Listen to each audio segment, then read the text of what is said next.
Okay guys, so this video is all about how we're going to approach our goal kicks against a standard defense. So, early in the match, before we've had any goal kick, or certainly for our first goal kicks and maybe the second as well, the opposition's going to line up, see the Reds, fairly defensively, just in case we kick long.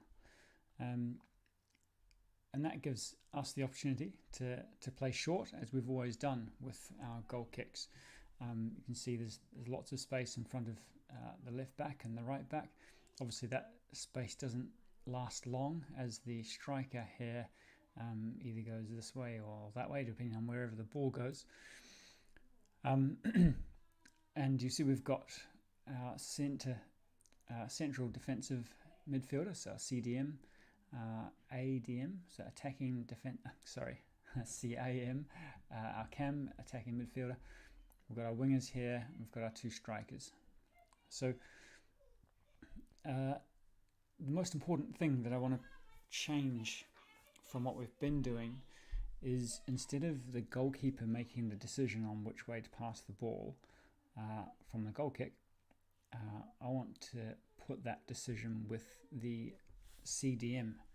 So if I play this, you'll see that the CDM's first movement is to the left side of our field.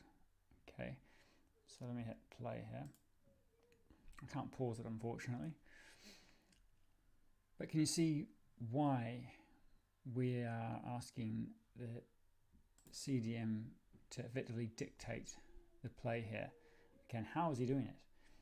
The reason we want to do it is that if our CDM makes a run towards the left defender and asks for the ball, then he's going to attract the attention of both the opposition striker and maybe the centre forward, whoever these two players are on their team.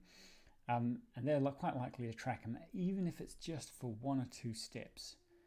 Okay, because as soon as this goalkeeper sees the CDM make that move, he knows that he's passing to the opposite back. Okay, so in this situation, the right back. And yes, we know that the strikers are going to catch on and they're going to turn around and go and follow the ball, which is absolutely fine. But what it's done is it's just given him a bit of extra time.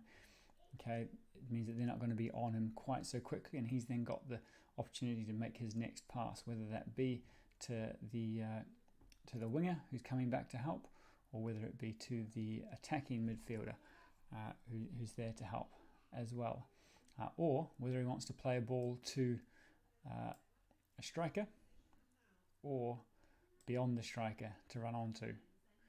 Okay, so it's just, the key thing is here, we're buying time for our backs. So when they receive the ball, they've got a bit more time to take a touch, have a look up at the options available, and play that first ball. You may be wondering why we're asking the wingers to track back. In essence, it's really just because if we had the wingers starting back here, and it also means that their defender is going to start here as well. Okay, so all of a sudden, if the right back gets the ball, he's going to be on him very quickly.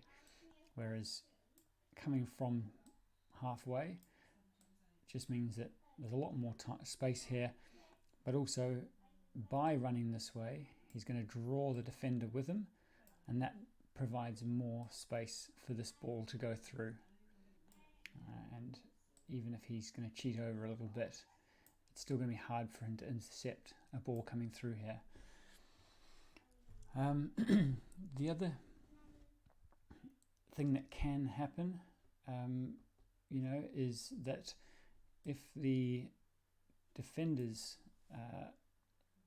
effectively catch on to this, they're going to start to ignore this CDM's run, and actually, because the goalkeeper is already watching the CDM and he can see what the strikers are doing here, he could actually decide to cancel this pass, to change it and actually play the CDM. So this will be our second option, is instead of playing one of these backs, he actually plays the CDM, who can then plays into the space. So the CDM can control that ball, and then we're actually on the attack straight away. He can play as striker or he can play as winger, who will stay nice and wide. And he's also got all the cover of the other players who are out here. So let's hope you see there's two options, but it all starts from the CDM making that initial run, drawing his defenders away from where we want the goalkeeper to play.